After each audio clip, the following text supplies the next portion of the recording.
अयान से बात कर लेते हैं, इसके बाद जैनज़ो से करेंगे। जैनज़ो कहीं जाना नहीं। हाँ जी, क्या हाल है अयान?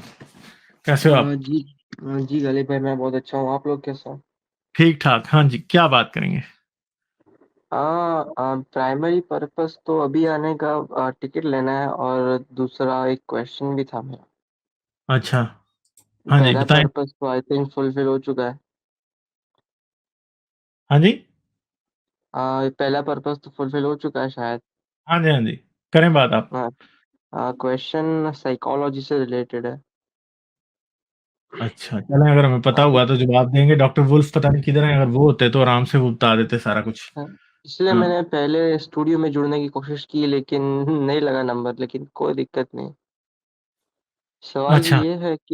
सवाल ये है कि जब भी हम कभी किसी के साथ खेल रहे होते हैं, या फिर किसी को ऑब्जर्व कर रहे होते हैं, तो अगर मिसाल के तौर पर ये ले लें कि कोई हमारा रिश्तेदार है या तो फिर कोई भी स्ट्रेंजर है, वो हमारे सामने अगर केले के छिलके पे पैर रख के फिसल के गिर जाता है, या तो फिर साइकिल पे से गिर जाता है, यानी अनएक्सपेक्टेडली बैलेंस खो के जब गिर जाता है, तब हमें अचानक से हंसी छूटती है। लेकिन सबकॉन्शियसली हमें पता है कि जो बंदा गिरा है उसको हार्म पहुंची है। तो सिंपैथेटिक फीलने की बजाय हम हंस क्यों रहे हैं? इसके पीछे क्या रीजन है? हम हंसते ही क्यों हैं इसके पीछे, जबकि हमें पता है कि सामने वाले बंदे को हर्ट हुआ है। देखें, जोक्स सारे ना इस बात पे बेस होते हैं पेन और गलतफ़हमी के ऊपर, कि किसी शख्स को पेन हुआ है और उसके पीछे कोई गलतफ़हमी है। और आम तौर पे लोग हँसते तब हैं जब उन्हें ये पता होता है कि इसको कोई ख़ास ज़्यादा चोट नहीं लगी। ये बात आप याद रखिएगा। हम्म। बहुत शदीद चोट पे लोग नहीं हँसते। हाँ, कई लोग शदीद चोट पे भी हँसते हैं, मगर फिर हमें लगता है कि उनके साथ कोई प्रॉब्लम है। ठीक है? तो किसी को छोटी-मोटी चोट लगे ना, वो गिर जाए और हमें पता है इसकी कोई हड्डी-वड्डी नहीं टूटी है, उठ सकता है अब खुद से, तो लोग हँस पड़ते हैं। ठीक है? मगर अगर फ़र्ज़ करें किसी को पता है कि अब इसकी हड्डी टूट गई है, उसका खून निकल आया, तो लोग उसी टाइम उसके लिए परेशान हो जाते हैं और उसकी हेल्प करने लगते हैं। गालिब इसमें एक और चक्कर ये है कि जब कोई गिरता है ना, इस तरह की अनएक्सपेक्टेड सिचुएशन होती है, तो हमारा जो ब्रेन होता है ना, वो ढूंढता है उस इन्फॉर्मेशन को कि वो हुआ क्या है। तो जब हम हंसते हैं तो वो इन अ वे हमारा ब्रेन रिजॉल्व कर रहा होता है वो इनकॉन्ग्रुएंसी जो कि एकदम एक सडन सिचुएशन में लेकर आई है, और फिर वो जो मोर कोहेरेंट और तो उसको कॉमिक इंटरप्रिटेशन करता है। फिर उसके बाद लाइक हमारा ब्रेन को वो अनएक्सपेक्टेड होता है, तो उसको समझिए हुआ क्यों है। तो laughing is a way of an expression to understand why that is one of the reasons too, वो कहते हैं। I don't know if it's like 100% इसके ऊपर रिसर्च हुई है कि नहीं। नहीं, I मगर मैं thought जो बात कर रहा हूँ ना, जोक होता ही पेन और जी जी गलतफ़हमी में। जी जी जोक में हमेशा आपको एक गलतफ़हमी दिखाई देगी और उसके जवाब में इंसान को पेन होगा, जो उस जोक का शिकार होगा इंसान। तो असल में अब ये बात समझेंगे, ये वर्बल जोक्स तो आज आए हैं ना, तो पुराने जोक्स क्या थे हमेशा से? वो वही थे कि किसी को कोई पेन हुई या गलतफ़हमी की वजह से, तो इंसान हँसेगा। अब ये चीज़ इवॉल्व कैसे हुई? डेफ़िनेटली इंसान की एवोल्यूशन में किसी पॉइंट पे काम हुआ, मगर मैं आपको कोई एग्ज़ैक्ट तो नहीं बता सकता और ना मैंने इस पे कुछ पढ़ा है अभी। ठीक है? कि जिससे मुझे पता लगे कि लाफ्टर, किसी की पेन पे हँसने की बात कहाँ से शुरू हुई है और कैसे हुई है। ठीक है? ये हम नहीं जानते। जैसे कि या एक सिंपल बात है कि जी कोई जी इंसान किसी रास्ते में जा रहा है, उसे फुटबॉल पड़ा दिखाई देता है और वो जब उसको टाँग मारता है तो वो पत्थर है, तो उसको पेन होगी। तो ये बात हँसी की बात है। ठीक है? तो जो उसको गलतफ़हमी हुई है, गलतफ़हमी के रिज़ल्ट में उसे पेन हुई है। तो अब इंसान इस बात पे हँसता है कि यार ये कितना बेवकूफ़ है कि ये इस चीज़ को जज नहीं कर पाया। दुनिया का हर जोक इस बात पे बेस करता है। हमेशा एक मिसअंडरस्टैंडिंग और पेन। मिसअंडरस्टैंडिंग के रिज़ल्ट में जो पेन होती है उस पे आप हँसते हैं। दुनिया में आप जितने मर्ज़ी जोक्स देख लें, सारे है ही हैं। टोटल आप ड्रामों की जुगतें देख लें, आप जो कुछ देख लें, है ये है असल में सारा। जोक होता ही है। तो इंसान इस पे क्यों हँसता है? आई थिंक कि इंसान Rajan, ये हाँ जी।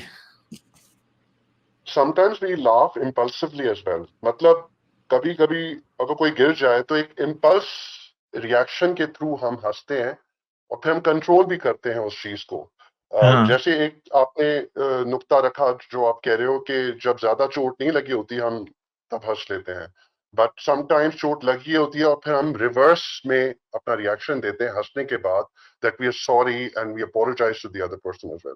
लेकिन आई थिंक ये kind of knee jerk response है, some people have more control over it, but अगर आप इम्पल्सिवली या प्रोएक्टिवली यूं हंस लेते हो तो it's I think response that you usually हर कोई देता है इस तरह का। जी, तो जी। अगर आपके ज्यादा कंट्रोल है अपनी इम्पल्स पे तो आप नहीं हंसोगे, लेकिन अगर कंट्रोल बिल्कुल भी नहीं है देन abruptly आप you will engage in this behaviour. और दूसरी बात है कि हमेशा आप नॉवल चीजों पे हंसते हैं। ऐसे नहीं होता कि आप एक जोक पे 100 बार हंसे, आपको अगली बार कोई जोक सुनाएगा वो वाला तो आप हंसेंगे ही नहीं उस पे, आप बल्कि कई बार उस बंदे पे हंसने लगे थे, तू इतना बुरा जोक सुना रहा है, ठीक है। तो ये चीजें हैं जो कि असल में एक तो बात हमेशा है कि जब आप लाफ्टर के अंदर कहते हैं कि दिमाग में नए पाथवेज बनते हैं, नए न्यूरल कनेक्शंस बनते हैं, तो एक बात तो हमें समझ आती है कि वो गलत फहमी जो होती है, वो सिचुएशन आप एक दफा डील कर लेते हैं तो आपको समझ आती है कि ये सिचुएशन हो सकती है, मगर नेक्स्ट टाइम फिर जब आप उस सिचुएशन से डील करते हैं तो आपको वो नई नहीं लगती, तो आप इसलिए नहीं हंसते। तो पुराने जोक्स पे कोई भी नहीं हंसता, ठीक है। एक जोक ऐसा होगा आप जिंदगी में पहली बार सुनेंगे तो आप हंस हंस के दोहरे हो जाएंगे, मगर फर्ज करेंगे आपको वो दो जोक किसी ने दूसरी बार सुनाया तो आप शायद स्माइल करें। आपको 10वीं बार किसी ने सुनाया तो आप शायद उस पर गुस्सा आ जाएंगे, यार ये क्या तू घिसा पिटा जोक सुना रहा है, ठीक है। तो आई थिंक के पेन की डिफरेंट वेज को डिस्कवर करना एक है चीज जिसके जवाब में आप हंसते हैं। इसमें चलते वक्त कोई गिर जाए, इसमें थोड़ी क्लमलीनेस का एलिमेंट भी है, थोड़ी वल्नरेबिलिटी का भी है। You don't expect a person to fall, उनका अपना ऑब्वियसली कसूर नहीं होता है, और वो एक तरह की सिचुएशन ऐसी आ जाती है वेयर वो अगर स्लिप कर जाए या ट्रिप कर जाए, तो वो वल्नरेबिलिटी और इट्स बेसिकली काफी वो सिचुएशन, आपकी इम्पल्सिवनेस, नी जर्क रिएक्शन, ये काफी चीजें हैं जिसपे आप you would abruptly then laugh. तो जो हमारी सोशल कॉन्टेक्स्ट बन गया है, तो we find this thing amusing and funny, so sometimes people लेकिन नॉन कन्फॉर्मिस्ट इसका सोशल से ज्यादा ताल्लुक है, मुझे लगता है ये इनहेरेंट है हमारे में, क्योंकि आप सरप्राइज पे हाँ, हंस वो रहे हो। इम्पल्सिव तो मैंने कहा ना, वो जी, जी, इम्पल्सिव रिएक्शन है कि आप, जी, जी। और वो क्लमसीनेस भी एसोसिएटेड है कि you don't expect people to fall, और कोई गिर जाता है तो फिर आपकी इम्पल्स भी है कि उस पे एकदम से रिएक्शन दे हंसकर। आप उसकी पेन पे नहीं हंस रहे, आप उस पर हंस रहे हो कि तुमने ये क्या किया। आप मेरी बात कि समझ रहे क्लमसी हो? है, तुम्हें लाइक या क्लमजी जो बोला लफ्ज नॉन कन्फॉर्मिस्ट।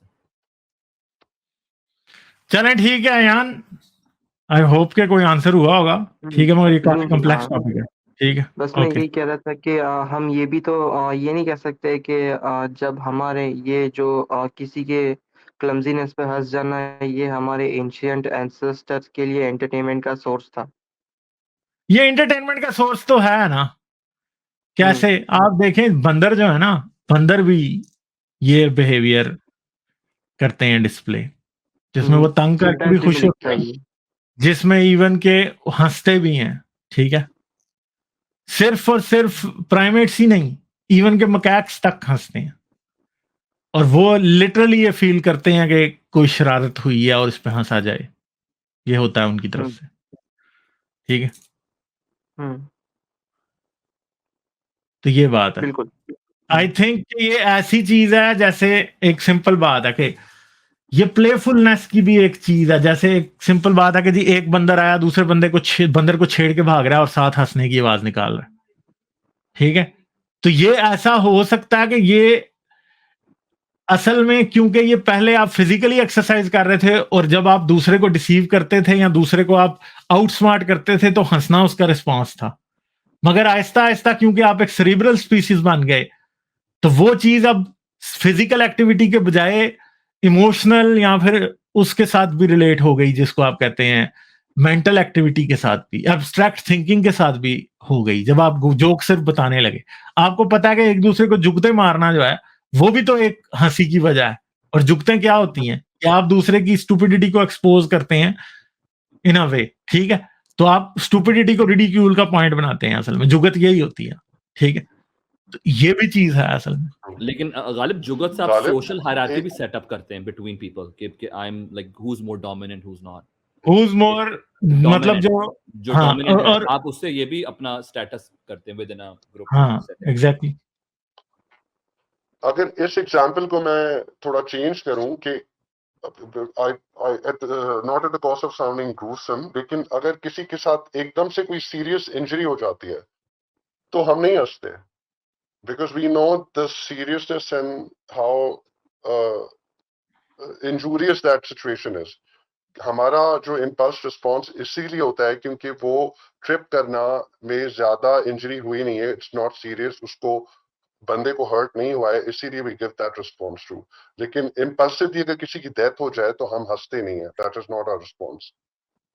बल्कि अगर आपको नजर आ रहा हो कि कोई बंदा एक्सीडेंट होने वाला है, कोई कोई कुछ हो सकता है, आप उसको बचाने की कोशिश करोगे, आवाज दोगे, you will be more serious. और एक और चीज है कि आई थिंक सिचुएशनल अवेयरनेस से भी रिलेटेड है, क्योंकि आप जब ज्यादा ऑब्जर्व करते हैं लोगों को तो तभी आप ज्यादा हंसी की तरफ जाते हैं। आप छोटी छोटी चीजें ऑब्जर्व करते हैं तो फिर आप उसमें से एक जोकिंग पहलू भी निकाल सकते हैं। ठीक है, ये बात है। तो ये कैसे फिट करता है एवोल्यूशन में, ये अब सारी बात है, काफी इंटरेस्टिंग है, देखना पड़ेगा। चलें, बहुत शुक्रिया, जी देखते हैं बिल्कुल। फिर मैं आपसे दोबारा बात गालिब भाई करेंगे। मैं यही कह रहा था कि अभी सब्सटेंशियल सर आएंगे तब मुझे अंदर लेना, क्योंकि मेरे पास थोड़े एवोल्यूशन से रिलेटेड सवाल आता है। मगर चलें, ऐसा करें, थोड़े नहीं, आप एक दो सवाल पूछा करें क्योंकि लंबा बहुत हो जाता है फिर। ये आप ये भी याद रखें कि और भी लोगों ने बात करनी होती है। जी बिल्कुल, थोड़ा सा ये इसीलिए तो हम आपको 20 मिनट्स देंगे दोबारा, ठीक है? तो आप देख बिल्कुल। लें, आपने फिर एक क्वेश्चन पूछना है या दो पूछने हैं, ठीक है? नहीं, एक ही हाँ, पूछूंगा मैं। चलें ठीक है, फिर एक फिर जी नेक्स्ट बहुत टाइम शुक्रिया से, आपका। ठीक है? Okay okay, thank you. ये अयान का जो क्वेश्चन था फॉल हाँ वाला, जी, कि हम फनी क्यों परसीव करते हैं फॉल्स को, यानी इस पर मेरे ख्याल से स्पेक्यूलेशन ही है, लेकिन थोड़ी सी स्पेक्यूलेशन शेयर कर देता हूं मैं। हाँ हाँ बहुत साल पहले, और कंप्लीटली मैं नहीं कर सकता, मैंने जल्दी जल्दी फ्लिप की थी, ये डैन डेनेट की किताब है इनसाइड जोक्स, ठीक है? अच्छा, इसका ये मतलब नहीं है जो हम कहते हैं ना ये इनसाइड स्टोरी, इसका मतलब है कि जोक्स के अंदर, यानी यानी कि वो बेसिकली एक जो एक एस्टेब्लिश्ड थियरी ऑफ ह्यूमर है ना, उसके ऊपर वो किताब है। उसके अंदर जहां तक मुझे याद है, वो 10 साल पुरानी बात है ये, उसके अंदर वो जो एक बेसिस जो कि एग्जिस्ट करती है ह्यूमर की अंडरस्टैंडिंग की, वो है इनकॉन्ग्रुइटी। आपने भी बात की कि जब आपकी एक्सपेक्टेशन से हटके जब कोई काम होता है, उसको हम ह्यूमरस फाइंड करते हैं। नाउ ये उसका साइड इफेक्ट हो सकता है, जैसे आप लोग बात कर रहे थे कि एक इनकॉन्ग्रुअस एक्शन है कि चलते चलते आप कुछ एक्सपेक्ट कर रहे थे, यानी वीडियो का फ्रेम अगला आप कुछ एक्सपेक्ट कर रहे थे कि वो कर, लेकिन अचानक उससे बिल्कुल बरक्स एक चीज हुई। मैं इस पर यानी बिल्कुल आर्म चेयर हद तक क्या कहते हैं सोचता रहा हूं, लेकिन मेरे पास कोई वो रेफरेंस नहीं है, मैं इस पर मैंने कुछ पढ़ा नहीं है। लेकिन एक मुझे जो स्पेक्यूलेशन आती है वो ये है कि इस तरह के कॉन्टेक्स्ट में कि इनकॉन्ग्रुअस चीजों को, कि एक चीज अचानक जो उससे एक्सपेक्टेड बिहेवियर था उससे बरअक्स बिहेव करना शुरू हुई है। I think there is evolutionary advantage in advertising it. उसका ऐलान, वो ऐलान की कोई भी फॉर्म हो सकती है, वो ऐलान की कोई भी फॉर्म हो सकती है, और खास तौर पे अगर वो लैंग्वेज को प्रीडेट करती है तो उस ऐलान की कोई भी फॉर्म हो सकती है। तो कलेक्टिवली लोगों का हंसना उस पर, वो एक साइड इफेक्ट है कि वो उसको ह्यूमरस फाइंड कर रहे हैं। प्रोबेबली दे आर एडवर्टाइजिंग कि एक अनएक्सपेक्टेड इवेंट हुआ है, ठीक है? एक तो ये बात। हम ये भी देखते हैं, एक बड़ी मशहूर वीडियो चलती है, of course I am going totally anecdotal, मैं कह रहा हूँ कि ये कोई रेफरेंस, कोई रिसर्च नहीं है, स्पेक्यूलेट कर रहा हूँ। एक वीडियो चलती है बड़ी, आपको पता है कि व्हाट्सएप पर भी और यूट्यूब पर भी, कि वो ओरंगुटैन को, वो शीशे के पीछे होता है, मैजिक ट्रिक्स दिखा रहे होते हैं। वो एक हाथ में को वो बॉल रखा हंसता होता है, वो हंसता अचानक गायब हो जाता है, और ओरंगुटैन पागलों की तरह हंसता है, तालियां बजा के हंसता हाँ है। हाँ वो किस, यानी वो जो ओरंगुटैन है वो सरप्राइजिंग उसको लगता है कि यार ये हाथ में अभी ये पता नहीं क्या मार्बल थे या कोई भी चीज थी जो वो जादू का ट्रिक करके दिखाते हैं, कोई कोई मुझे अब याद नहीं कि पत्थर गायब करते हैं क्या करते हैं। वो उसको ह्यूमरस करता है। ये भी एक इनकॉन्ग्रुइटी है। अच्छा भला नजर आ रही है चीज एक हाथ में, दूसरे हाथ में जाते तो बिल्कुल गायब हो गई। तो कहीं मुझे लगता है कि अनएक्सपेक्टेड चीजों को एडवर्टाइज करने में एक एवोल्यूशनरी एडवांटेज है।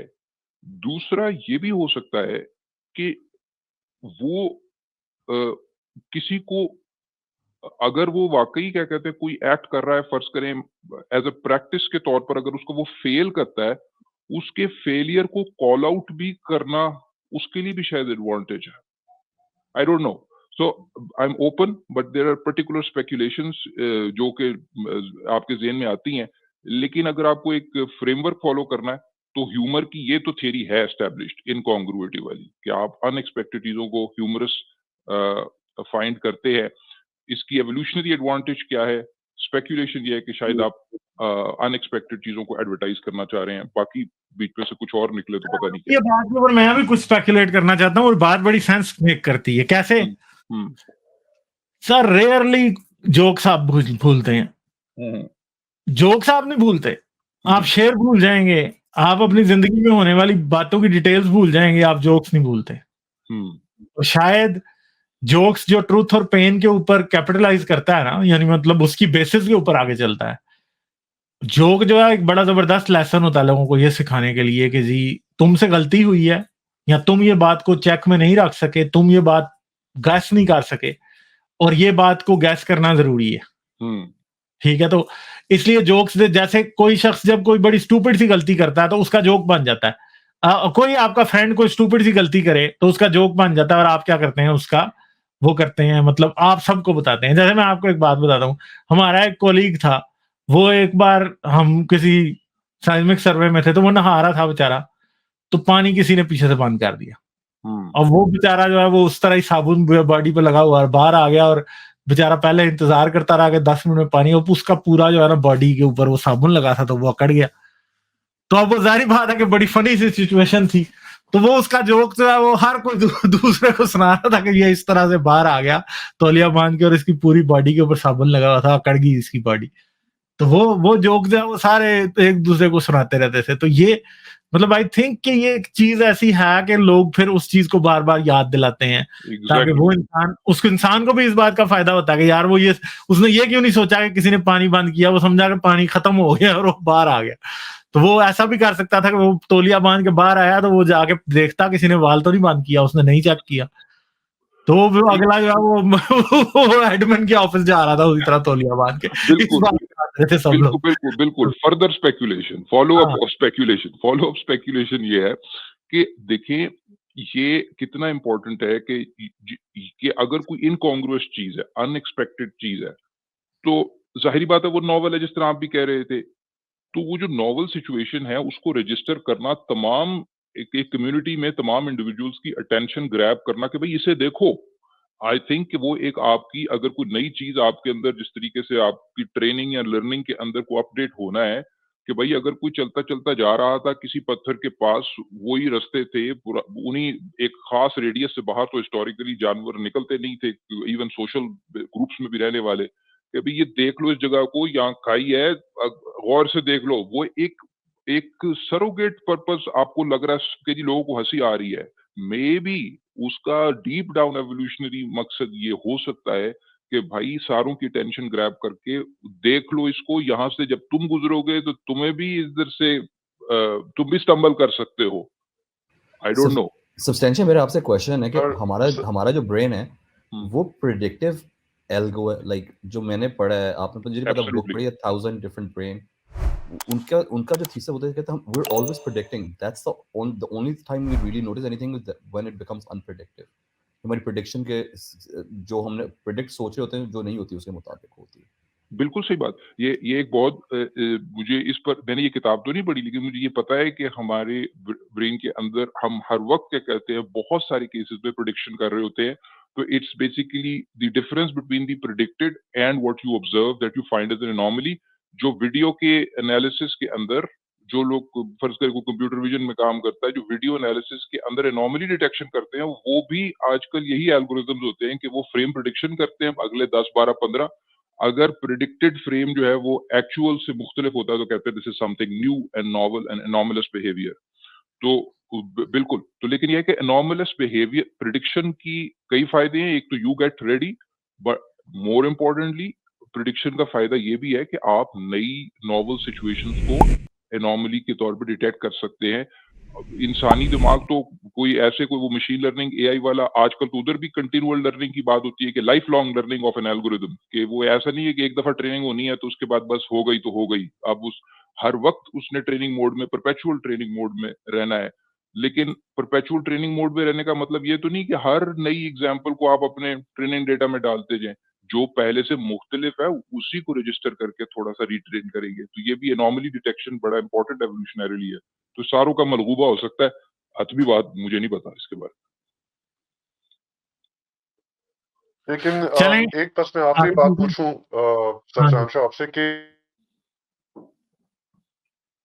that be in laughter altogether rather than saying कि किसी के ट्रिप होने पे हम हंसते हैं, क्योंकि laughter की evolution generally that already has an evolutionary basis. अब किस बात पे हम हंस रहे हैं वो तो फिर obviously that would be a subcategory within the bigger reason why we have evolved to laugh as a species. जी जी जी जी, और वो एक बहुत बड़ी रीजन अपार्ट फ्रॉम किसी के गिरने पर, किसी की तकलीफ में, वो इनकॉन्ग्रुइटी पे हंसना इवॉल्व किया हमने। और गिरना एक स्पेशल केस ऑफ इनकॉन्ग्रुइटी है। लाइक, शेयर और सब्सक्राइब करना मत भूलें। इसके साथ साथ आप मेरे चैनल को पेट्रियन पर सपोर्ट कर सकते हैं। पेट्रियन का लिंक वीडियो की डिस्क्रिप्शन में है।